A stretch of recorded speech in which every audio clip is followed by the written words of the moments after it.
So, satisfied ka naman sa Of course, very satisfied. So, pag nagpagawa kayo ng buhok nyo, dito na kay Brian, the magic of Brian. As in, babalik at babalik ako. Oh, thank you. Ito yung sinasabi ko sa inyo na once na gusto nyo nang magpa-dark or magpa-black color, so kailangan nyo talagang alamin kung ano yung nilagay na brand. Dahil itong nilagay ni ma'am sa hair niya, as in nagpasalon daw siya, and then hindi niya alam kung ano yung nilagay sa hair niya. Tapos nilagyan pala siya ng blackening shampoo. Kaya every time na magpapa-color siya, as in magpapachi-pachi na siya, hindi na talaga mapantay yung pagka-brown. So kung mapapansin nyo, meron siyang brown, meron siyang dark sa gitna. So as in talaga nahirapan si ma'am na i-correct dahil talagang sobrang tagal na daw yung hair color niya, pero hindi daw siya nag-light talaga. Tapos nung tinest namin yung hair ni ma'am, as in nilagyan siya ng blackening shampoo, so hindi niya talaga alam. So sa mga hairstylist naman dyan, wag naman ganun. Dapat sana ipaalam nyo kung anong nilagay sa hair ng client dahil delikado once na pumunta sila ng ibang salon. So magbaback job talaga ang pangalawang salon na gagawa sa hair nila. So hindi na rin kayo babalikan kung talagang alam nila kung anong ginagawa nyo sa hair nila. So hindi pwede yung ganun guys dahil talagang nakakatakot yung ganong procedure. So, sino pa bang magtutulungan kundi tayo lang naman din mga hairstylist. So, kailangan nyo talagang sabihin sa client kung anong nilagay nyo na hair color na dark kung gusto nilang magpa-dark. Tapos yun, once na bumalik din kasi sila sa inyo is hindi kayo mahirapan din na i-light yung hair nila. Dahil once na magpa-light na naman ulit yung client, so at least mabilis lang. So, itong hair ni ma'am guys talagang nahirapan kami umaga pa lang hanggang paggabi na dahil sobrang tapang talaga ng hair color. So, ito yung pinaka-after niya. Grabe yung after niya guys.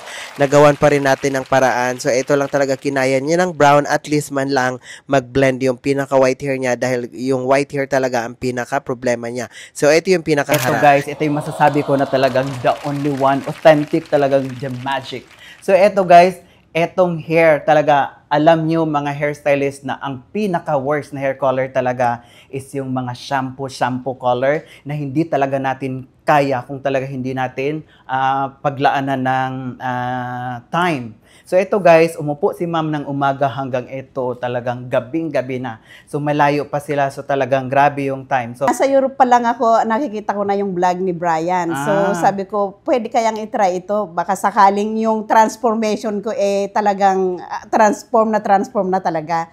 So eto na ngayon, talaga naman from Europe, eto ako ngayon nagpapagawa sa kanya.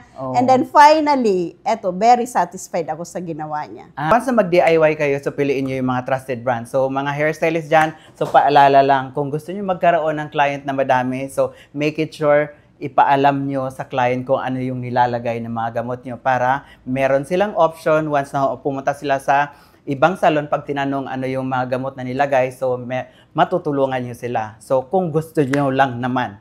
So, ito guys, hindi talaga kayo masatisfied kung hindi natin tatanungin yung client. Satisfied ka naman sa transformation natin for today, ma'am? Of course, very satisfied. So, pag nagpagawa kayo ng buhok nyo, dito na kay Brian, the magic of Brian. Diba? So, ang hair situation, ang hair mo dati, ma'am, is talagang noon is meron kang light color pero gusto mo for a change something dark, so pina-dark mo bago ka pumunta na ibang bansa. So and then nagsawa ka na naman sa dark, so naglagay ka na ng 5.0 na yung dito sa may regrowth. So yun. So eto guys, ito yung sinasabi ko sa inyo na ipaalam nyo talaga sa client kung ano yung nilagay nyo, yung pinakaunang-una. Dahil once na kahit 5 years pa yan, kung ang blackening shampoo hindi lang na-ikat, nandyan pa rin yan. So, nakakatakot talaga. So, yun, ang ginawa nila, ma'am, is talagang kinulayan, tas hindi na nagpantay yung sa hair mo. Hindi na. Hindi na, as in.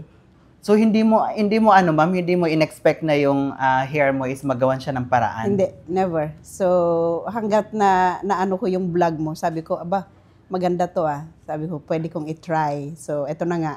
Yung try talaga as in, babalik at babalik ako. Oh, thank you so much, diba?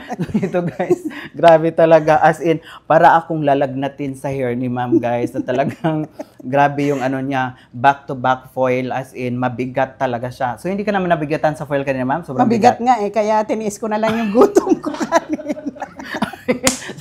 So ayun, sa mga nagtatanong pala, o yan, sinabi na ni ma'am, sa mga nagtatanong pala, gaano ba katagal at ano bang feel na malagyan ng foil? Kasi may nag-comment dyan. So, mabigat talaga siya as in. Pero yun nga, is ganda kung gusto nyo mag-transform. So, as in talaga, guys. So, yun, satisfied. So, yun, thank you so much, ma'am. You're welcome. Salamat din sa'yo. Yes. Okay, so Diba? babalik pa rin ako sa'yo. Dapat lang. Yeah.